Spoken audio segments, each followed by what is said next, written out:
Hello folks, Nightsoul here to tell you how to beat the Lord of Primal Fire. But first off, the achievement. To get this, you need to let the boss break the arena 3 times, then defeat the boss. He'll start breaking the arena when he enters phase 2, which is about 80%. And then you gotta not do too much damage to let the boss break it 2 more times. Now onward to the boss mechanics. Sadly, the best team to bring is a Natlan Nightsoul team, or a national team to do a lot of elemental hits. That's because there are 3 mechanics that has that little white bar you have to fill, and Nightsoul fills that bar faster than anything else. The first time he does this is pretty early in phase 1 where he makes the arena dark, and if you have the Pyro Archon, using her motorcycle will light up the whole arena, so you can find the orbs a lot easier. And if you break all 3 orbs, the boss will be stunned and you get a nice DPS window. If you don't have the Pyro Archon, then you're gonna stay in the darkness, but the orbs will stay in the same spot, so they're not that hard to find. The problem is they just despawn really quickly, so if you don't have Nightsoul, you're most likely gonna fail this. And when you do fail, the boss will use an eruption. Wait for the circle to expand, and then dodge. The eruption is easy to avoid, but that's not the problem. The problem is not stunning the boss and losing that DPS window. The second time you have this Nightsoul check is in phase 2, where he summons 3 pillars.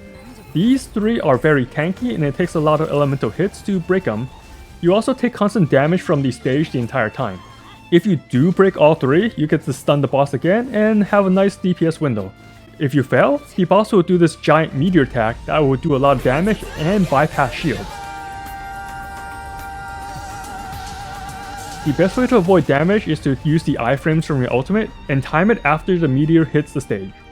And the third time he does this is also in phase 2 where he channels up and you gotta fill the bar on the boss itself. This one happens pretty quickly and it's also hard to fill. If you fail, he does this huge explosion that does a good amount of damage. You can also use the iframe from an ultimate to avoid the damage, but it's pretty hard to time. Now on to the normal attacks.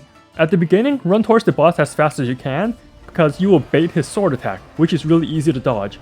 If you go too slow, he will fire 4 giant orbs at you, and those are really hard to dodge. They also leave puddles on the ground that hurt you if you stand on them, so it's best to run to the boss quickly to make him use the easier attack. Also in phase 1, he'll have 2 melee attacks. The first one is a double swing. The first hit is pretty fast and might be hard to avoid, but the second one is a lot slower, and if you're close enough to the boss, you avoid the follow-up slash anyway. And the other melee attack is the one where you saw at the beginning, where he does a really slow vertical slash, and it's very telegraphed and easy to dodge. Here's an attack that he does in both phase 1 and phase 2. He'll call upon a rainstorm, and there are 2 versions. One is a random version where it just hits randomly and you can't really dodge it, so just keep attacking the boss. The other is where he shoots far away, and because he's shooting far away, you're safe under the boss, so just keep hitting him. Every time you see this attack, it's free DPS. Once he gets below 80% health, he'll transition to phase 2 by using this sword attack to slash the stage. The sword has 2 hits, the initial impact and then a follow-up explosion. You can see how wide the follow-up explosion is, so you have to be away from that to avoid damage. You can also time a dodge with a shockwave to avoid it. The timing can be a little tight, and if you miss the timing, you're gonna get hurt. You also want to stay on the right side of the arena because the left side will fall off, and if you're on the left side, you'll fall off with the platform and take a lot of damage when you come back.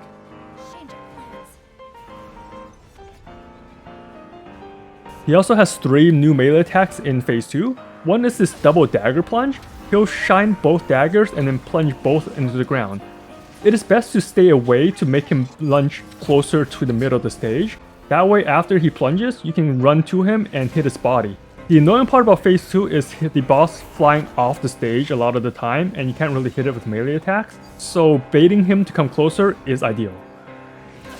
He also has this annoying triple slash. It puts bad stuff on the ground, and if you stand on it, you'll get hurt. And there's 2 ways to deal with this. One is to also be far away to bait the attacks away from the boss, so you can hit the boss after he finishes the attack and not leave puddles right under him. The second is to be under the boss, where he ends up missing you the entire time and leaves the puddle far away where he can keep doing damage. It's harder to get into this position because you would have needed to already bait the boss closer to the arena. And the third attack is when he disappears and transforms to a little meteor. Just follow it while avoiding the stage explosions and stay far away, because when he comes back, he'll do 2 slashes. If you're far away, the first slash will automatically miss, and then you just have to time the second slash. And that's pretty much it for all the attacks this boss does.